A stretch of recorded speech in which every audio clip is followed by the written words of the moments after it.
Bonjour à tous, aujourd'hui je vais vous présenter une réplique de Sig Sauer SP2022 de chez Swiss Arm. Donc c'est un produit officiel de chez Cybergun.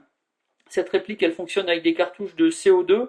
Le hop-up c'est un système BAX qui n'est pas réglable. Le tir se fait en semi-automatique. Le poids de la réplique donc prête à tirer 715 grammes. Pour ce qui est de la puissance, donc elle a une puissance de 1 joule. Donc en FPS avec de la bille à 0,20 grammes, vous allez atteindre 300 FPS. Et avec de la 0,25, 273. Donc ça, c'était mesuré au chronie. C'est assez stable, il n'y a vraiment pas de souci par rapport à ces vitesses. Le chargeur peut contenir 15 billes.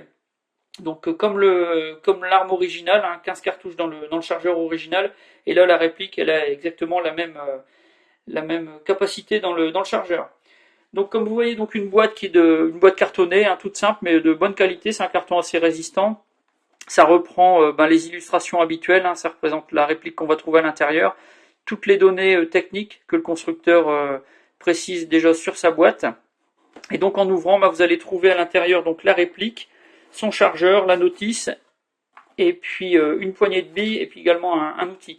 Donc pour ce qui est de la notice, c'est une notice qui est bien illustrée, bien expliquée, ça vous donne vraiment toutes les informations nécessaires pour l'utilisation,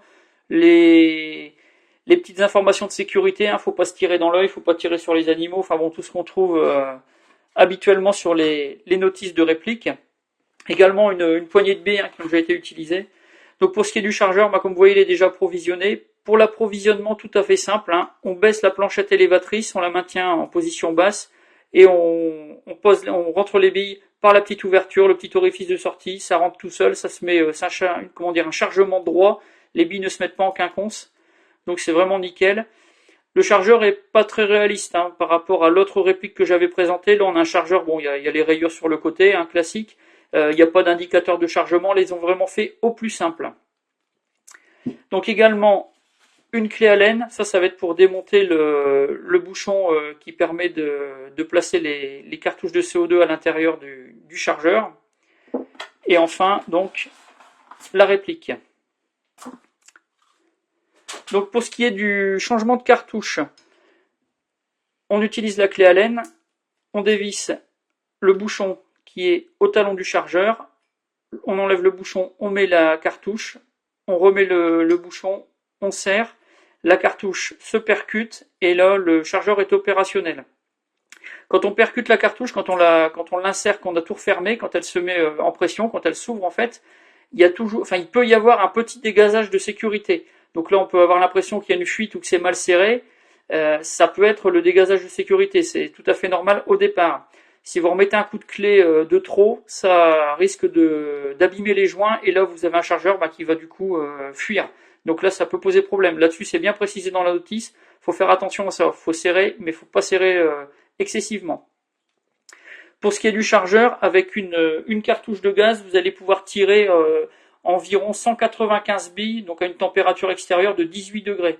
Donc c'est quand même une très très bonne capacité de gaz. Là-dessus, il y a vraiment pas de souci du tout.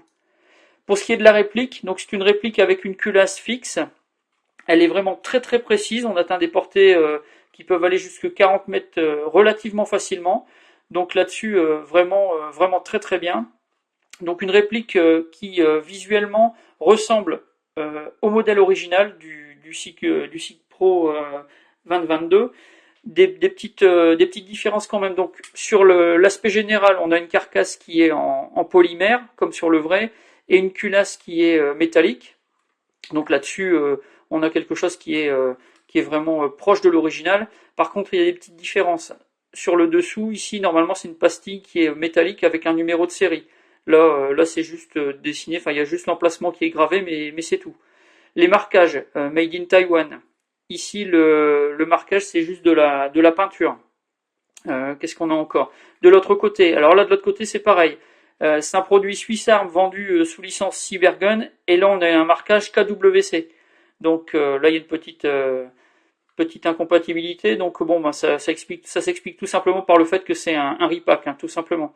Et puis là, des marquages en anglais, des marquages sur le canon, sur la chambre en fait, sur le canon. C'est pas tout à fait réaliste tout ça. C'est pareil, le marteau.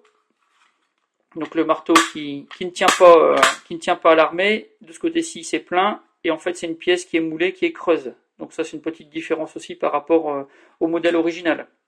La culasse, c'est pas un blowback, la culasse est fixe, vous ne pouvez pas la reculer, elle bouge un tout petit peu, mais elle peut pas être armée pour faire semblant. Donc là-dessus on est sur un produit qui est vraiment très très basique. C'est pareil, là ça dans la réalité c'est l'arrêtoir de culasse, donc là bien sûr comme la culasse ne bouge pas, il n'a pas de fonction. Ce petit levier ici c'est la sûreté, donc rouge danger, le S position de sûreté, donc là vous ne pouvez pas faire feu. En réalité ce petit levier c'est un levier de désarmement du marteau quand le marteau est alarmé pour le replacer à l'abattu. Dans la réalité on a juste à appuyer sur ce levier et le marteau se libère sans venir percuter de cartouche, même s'il y a une cartouche qui est chambrée. Donc là ils ont utilisé un peu cette astuce là pour placer leur levier de sûreté. Donc sinon, écoutez, rien de bien particulier en plus à vous préciser, si ce n'est que si c'est pas fait que c'est une réplique qui vaut entre 80 et 90 euros. Moi, je trouve que c'est un tarif qui est vraiment très intéressant. Là-dessus, on en a vraiment pour son argent. C'est vraiment nickel, quoi. La réplique est vraiment très très précise. Il n'y a pas de recul du fait que la culasse n'est pas mobile. Elle est pas beaucoup plus bruyante que ça, mais elle est vraiment très très bien. Pour ce tarif-là, vraiment, vous ne serez pas déçu. Si vous cherchez de la précision, vous serez vraiment content de votre achat. Pour ce qui est du réalisme, c'est un petit peu moins réaliste que certaines répliques du Sig Sauer SP2022 qui peuvent être vendues dans le commerce. Donc voilà, moi c'est une réplique que je trouve vraiment sympa et puis le tir est vraiment très très agréable. Donc je vous la recommande pour ce tarif-là, c'est vraiment très très bien. Voilà pour cette présentation. À bientôt.